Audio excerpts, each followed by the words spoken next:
Ano, nakapasok kayo ng materialis kanina? Ano ko ba? Ayaw nga pala, Sabado pa lang ngayon. Eh, di ba no, Miyerkules nagpasok kayo ng materialis? Miyerkules, di ba nagpasok tayo ng materialis? Wala. Kasi hindi.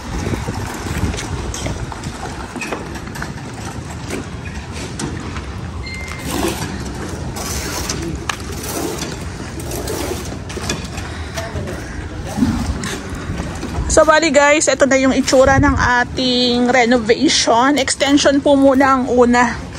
Ayan, tabi-tabi po. So, ito yung first na talagang nag-umpisa kami ng hanggang pinakababa. Ayan, yung pinaka-extension nila, ito po yan. I mean, kasi sa Lumina, bawal pong i-second floor. So, dito, pwede. Kaya yung part po dito is tinibag kasi naglagay tayo ng column. So actually, pwede naman yun. Pwede naman tayo magtibag-tibag basta maglalagay po tayo ng column. So dito yung katalikuran. Ayan. Kaya po sa renovation, hindi ko masasabi kung magkano talaga yung eksaktong aabutin. Pero estimate pwede. So, medyo matrabaho talaga ang extension pagkatapos ng mga poste, asintada, buhos, slab, tapos plastering. Ayan, ipa-plastering. So, nag-order sila ulit ng bakal. So, yun din po talaga kasi ang pinakagastos talaga ng extension. Ang daming bakal na gagamitin, ang daming CHB, semento, graba, buhangin.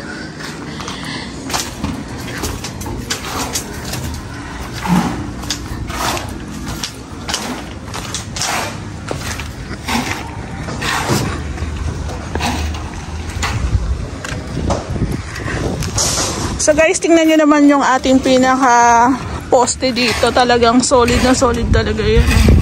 Bigat. So, pwede nang ibenta. Char.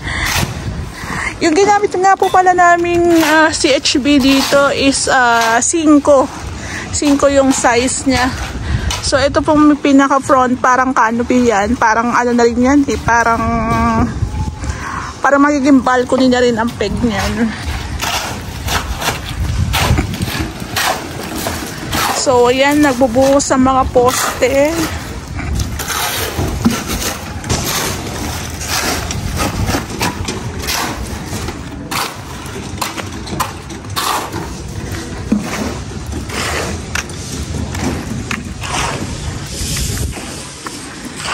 Kaya dun sa may mga unit dito sa Verdanza, naku-inquire na kayo sa akin, char. By the way, dito nga po pala parang pa 3 weeks. Ayan, pa 3 weeks tayo dito.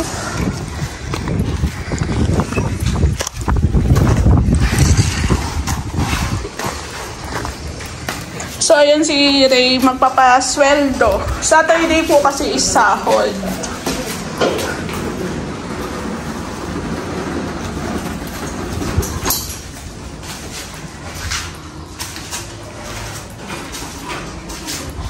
So, dito tayo sa Encantadia, charis. Ayan. Yung slab natin, nasa 28 days to. So, I think wala pa po itong 1 linggo. Ayan, wala pa siyang 1 linggo. Tapos, dito po sa taas, yung hagdan po natin, buhos din po ito kasi ito rin talaga yung suggest namin gawa ng pagbuhos semento mas matibay. So, dito na po tayo sa 2nd floor, demotion, charis. Ayan. Lakas ng hangin. So, ito yung bathroom. Ito yung bathroom na meron na tayong mga abang po dito. Parang nasa, I think parang nasa 120 by, parang 180, parang ganun lang.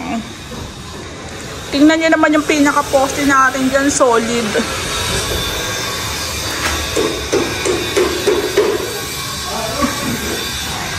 So, dito ay may bintana. Bintana dito. Ayan. So, ito yung sinasabi na yung pinaka roofing natin dito sa side na to, tataas. Kasi tingnan nyo naman, no, tapos nagkikisami pa tayo.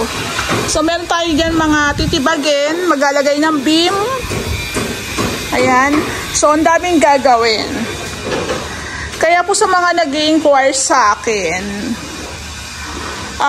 malaki po talaga ang gastos, pati sa labor, sa materyales, pagdating po sa pinaka-extension. Kaya, i-consider nyo talagang dapat meron kayong pangmalakasang budget.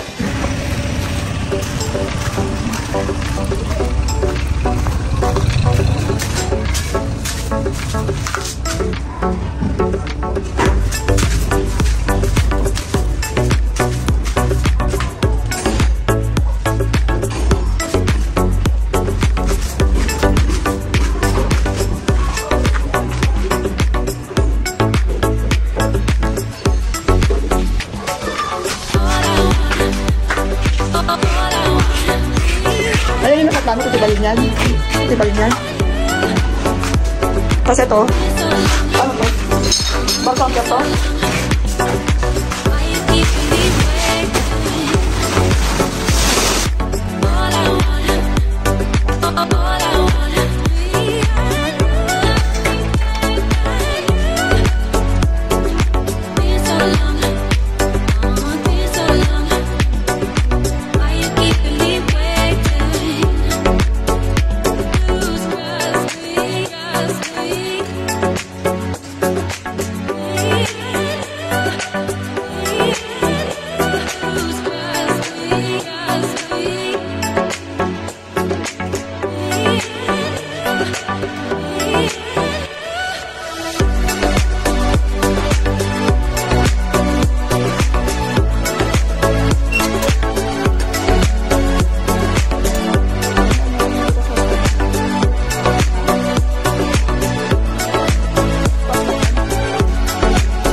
Hello po, good morning. Ayan, update po tayo dito sa Verdanza Homes Gen 3 project po namin. So, recap lang po tayo. Parang September 2 po ata kami o 3 nag-start dito. So, anong date na ba ngayon? 27. So, magwa 1 month na. So again guys, pag nagpa-renovate po kayo ng bahay, advice lang is paunan nyo muna yung extension. Kasi kung tulad nga ng mga nasasabi ko po sa vlog, kung uunahin nyo ang loob, tapos yung ibang materyales is nasa loob, baka yung tiles, yung mga pintura, madumihan lang. So, wag po nating madaliin ang renovation kasi magdodoble-doble po tayo. So, ito is extension muna. Nasa plano. Kumpara po sa Lumina. Sa Lumina, bawal po yung mga extension pataas, mga balcony. Sa kanila pwede. So, sa kapitbahay nga po, ayun, no. Naka-extended na hanggang second floor. So, pag ganyan naka-extended na, syempre extended din ang material cost, ang gastos, syempre. So, dito po meron tayong balcony. May mga canopy na ilalagay doon, pero wala tayong roofing sa may harapan. So, parang ganun ang pagkakaintindi ko kay Ray. So, lahat po ng poste is naitayo na. Yung wala pa po yun dun sa kabilang side. Tapos dito po, preparasyon na rin po kasi ito po is iislaban din siya. So, ang kagandahan lang din po dito is nasa corner lot kami. So, medyo malaki-laki yung ginagalawan naming space. So, sa loob po ng isang buwan, ito na po yung, actually mag-iisang buwan pa lang. So, ito po yung improvements natin. So, same lang din po sa Sotera. Ang ginamit po naming CHB dito is 5 po yung sukat. So, parang tinanggal na po nila yung roofing doon, mga gutters. Kasi nga po, tataas yung ating roofing. Ayan. Actually, parang ang pinaka-standard na taas po ng ating pader is parang nasa 12 to 13 CHB na patong. So, ito, ipa-plastering pa rin po natin yan. So, ang kagandahan nga rin po na ikaw ang mauunang magpagawa is mapaplastering mo pa siya, tapos malalagyan yung pa ng waterproofing. Tabi po. So, kaya pag na-turn over na po yung unit nyo, at meron naman po kayong budget, ipagawa nyo na po agad para mauna kayo kay kapitbahay. Yan po ang advantage. Sabi po, dito po sa gilid, ayan. So kung mapapansin nyo, saradong-sarado na talaga. Ito po yung sinasabi ko sa inyo na extension pa lang magastos talaga, tapos isi-second floor nyo pa. So magastos po talaga yan. Etong side po na to is para naman yan kay kapitbahay. So I think parang mga nasa 1 meter lang sa lagpas. Ayan, parang wala na to sa 2 meters eh. Tapos maglalagay pa ng pader dyan. So lilit na, parang 1 meter na lang. So ito po, ipa-plastering na rin po ito once na gumanda na po yung panahon. Medyo meron tayong mga pabagyo-bagyo, paulan-ulan.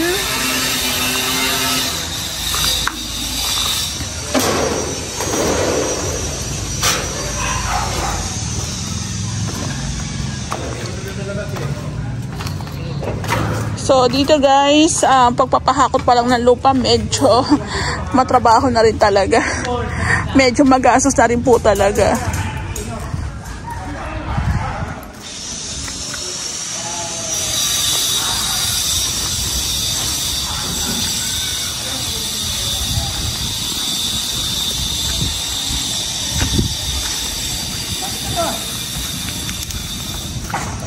Matagal pa po yan. Isang milyon na siguro yun, mama. Isang buwan. Ay, hindi ko alam po sa may-ari. So guys, pasok tayo dito sa loob. So, update ko lang din po kayo ulit. Pagdating po sa materials dito, sila ma'am po ang nag-aasikaso. Ayan, so nagtanggal na sila ng mga ibang tukod.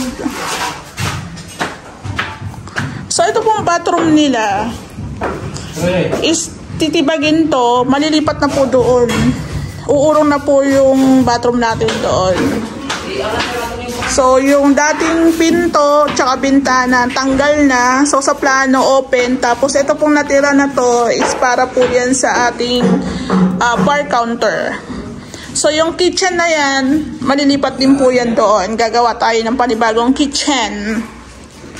So, ito yung sinasabi ko na sa renovation po talaga, doon po sa mga no ideas, mas maganda po ipauna nyo ang extension bago ang loob.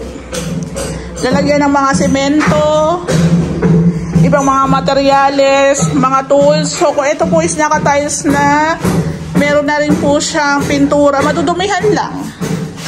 Madudumihan lang, sayang yung materyales, tapos magastos sa labor.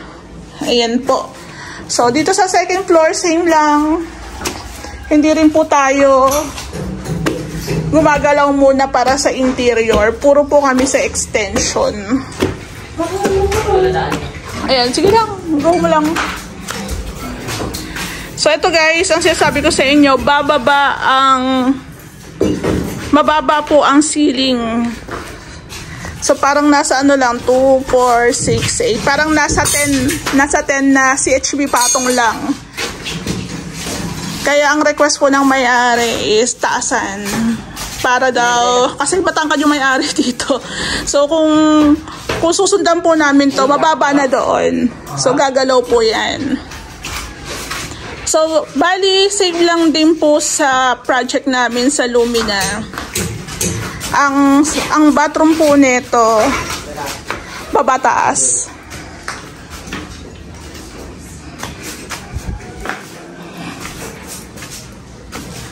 Babataas po yung ating bathroom sa dulo na part na. So may mga part na po sila na tinanggal yung ibang yero. Ayan, inangatan ng bahagya. So ito naman is magagamit pa rin naman yan. Kung mapapansin nyo puro sampay kasi nga panay ang ulan. So hindi sila makapagbilad ng sinampay sa labas. So dito mag-alagay pa sila ng beam. 2, 4, 6, 8, 10, 12 na patong na CHB plus beam ba. Ayan. So dito may extension tayo ng kwarto. Tsaka yun nga po yung bathroom natin. Ayan dito. One more pa, one more.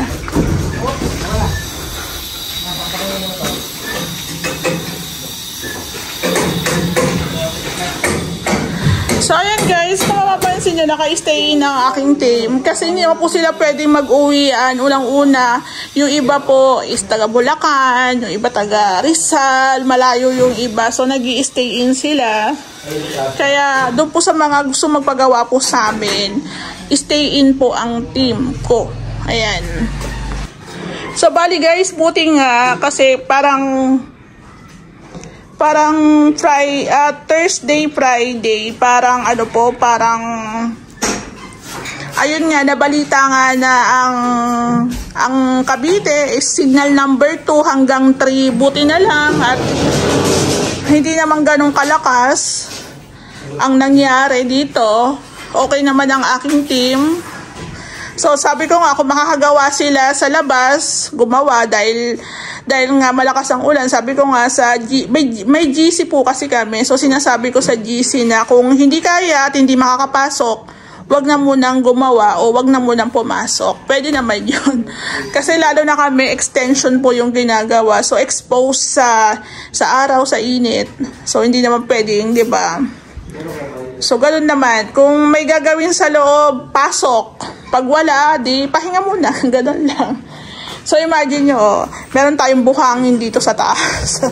So kaya kasi sabi ko talaga sa pagdating sa renovation, proseso po yan. Kailangan merong kang plano.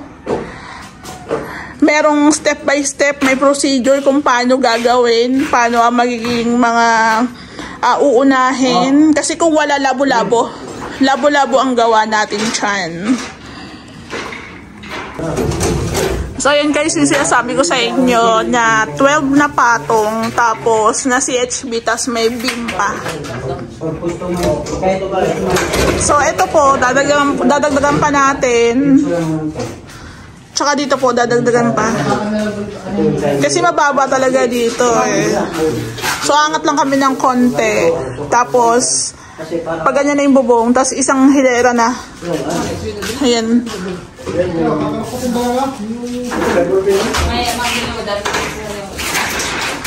So tingnan nyo naman ang weather, mukhang uulan na naman.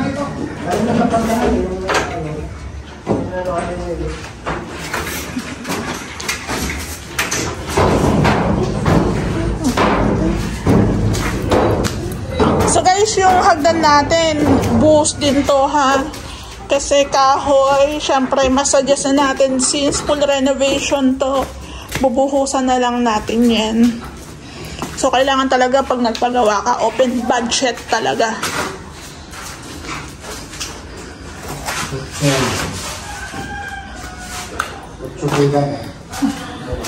Ayan, oh. So naka-slab tayo dito. So parang nadaanan ko ang gawa dito sa Verdanza. Kung ikukumpara po sa extension, napakatibay ng extension kasi solid na solid po talaga ang mga bakal. Hindi tinipid. Ayan, may mga poste tayo dyan. Poste. Ayan, naka-flash yung ating poste doon para wala nang umbok-umbok. May poste rin tayo doon. So magiging malawak na siya. Ayan, ang lawak na niya, di ba? So guys, wag na pong magtaka kasi nag-share naman po kami ng mga material cost, total material cost. So nalalaman nyo na rin kahit paano kung magkano inaabot ng labor. Pero sa totoo lang, mas malaki po ang material cost kesa po sa labor cost. Kaya doon sa mga nagpapagawa sa amin, talagang sulit na sulit. Kasi full renovation na po ang binibigay namin. Wala ng mga hidden charges. Kumbaga kung ano yung napag-usapan, kung ano yung scope of works, yun na po yun. Kasi kung ipapakontrata nyo ng pakonti-konti, mas mahal.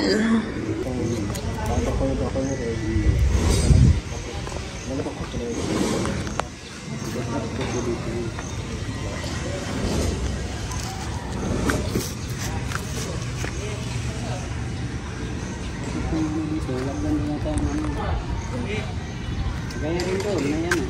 Ayaw. Pero 60 lang nilagay ko doon. Ayaw ka na pwede. Oo, yung ano lang. Kasabas mo yung pwede sa ulan. Doon yan sa may salamin? Ha? Sa may salamin. Ayaw.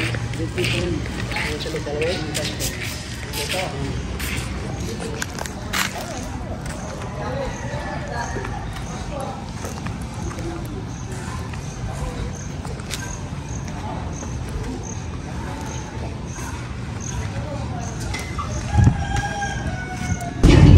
Hello po, magandang hapon. Today is Saturday. Update tayo. Ito po yung Verdanza project po namin. So ayan, meron tayong canopy dito, oh. So bali, ito na po ang itsura. Papasahod po si Ray today. Nagka-plastering na sila. Yung bathroom natin, ito na po yun. Naurong na siya dito sa likod. Tapos, ito po, magkakaroon tayong tibag-tibag dito.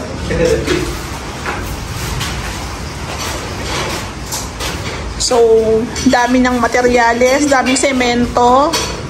Hindi ko lang matrack kung magkano na inaabot ng materyales kasi po yung may-ari po ang nag-aasikaso lahat. So, nabawasan ako ng trabaho. Dong! Try natin silipin doon yung balcony tsaka yung extension ng ating kwarto. Asan si Dodong? Sweldo? Dong, sa ayaw mo? Akin na lang yun. So guys, kung mapapansin nyo, lumaki na siya kasi nagkaroon na ng extension pataas. Ayan, nagka-plastering. So nagkaroon din po tayo ng beam dun na. Ayan, may beam tayo dun na. Then, ang next na po nito is pag-roofing. So sana gumanda na yung weather para naman pag nag-start na silang gumalaw sa roofing, medyo maganda-ganda naman ang panahon. Actually, puro ulan, puro bagyo. So, dito meron na tayong tinibag. Kasi dito po is meron siyang balcony. Ayoko lang lumabas kasi maano eh. Kumikidlat-kidlat. So, ayan guys. Imagine, yung expansion mo doon hanggang dito, napakalaking gastos niyan. Kaya, hindi po talaga biro ang ating renovation. So, dito sila naghahalo. Nag-aakit ng mga semento, buhangin, nagbibistay, nag-aakit ng tubig. So, ayan, diba?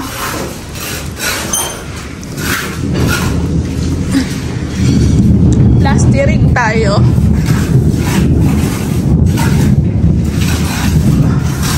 Actually, ang kagandahan naman ng umuulan is hindi mainit. Kaso, limit lang yung galaw mo, unlike na pag maaraw. Pero syempre, meron namang paraan dyan para makakilos tayo. Lumawak na siya, oh. Lumawak. Yung existing po pala na bahay is naka-CHB rin siya, oh. CHB din.